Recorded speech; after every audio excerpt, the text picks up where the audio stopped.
वाल्मीकि रामायण के अनुसार एक बार लंका का राजा रावण हिमालय के वन में घूम रहा था।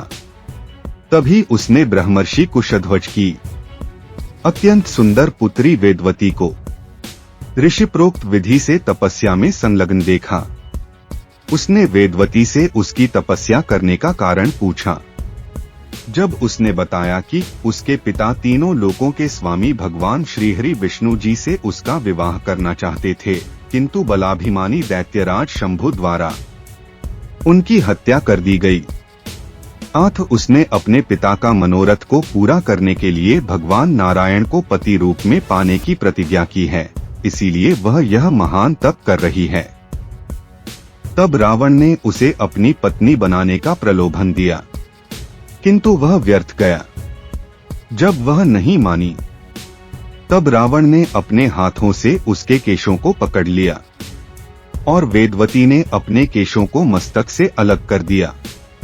फिर अग्नि कुंड की स्थापना करके रावण से बोली, तुझ पापात्मा ने इस वन में मेरा अपमान किया है, इसलिए मैं तेरे वध के लिए फिर उत्पन्न होंगी, और यदि मैंने कुछ भी सत्कर्म दान किए हों तो अगले जन्म में सती साध्वी कन्या के रूप में प्रकट हो तथा किसी धर्मात्मा पिता की पुत्री बनूं। और वेदवती ने अग्नि कुंड में प्रवेश कर अपने जीवन का अंत कर लिया। वाल्मीकि रामायण के अनुसार ब्रह्मर्षि कुशध्वज की अत्यंत सुंदर पुत्री वेदवती ने अग्नि कुंड में प्रवेश कर अपने जीवन का अंत कर लिया था, और दूसरे जन्म में वेदवती पुनः एक कमल से प्रकट हुई। लेकिन एक राक्षस ने वहां से उस कन्या को प्राप्त कर लंकापति रावण के पास ले गया।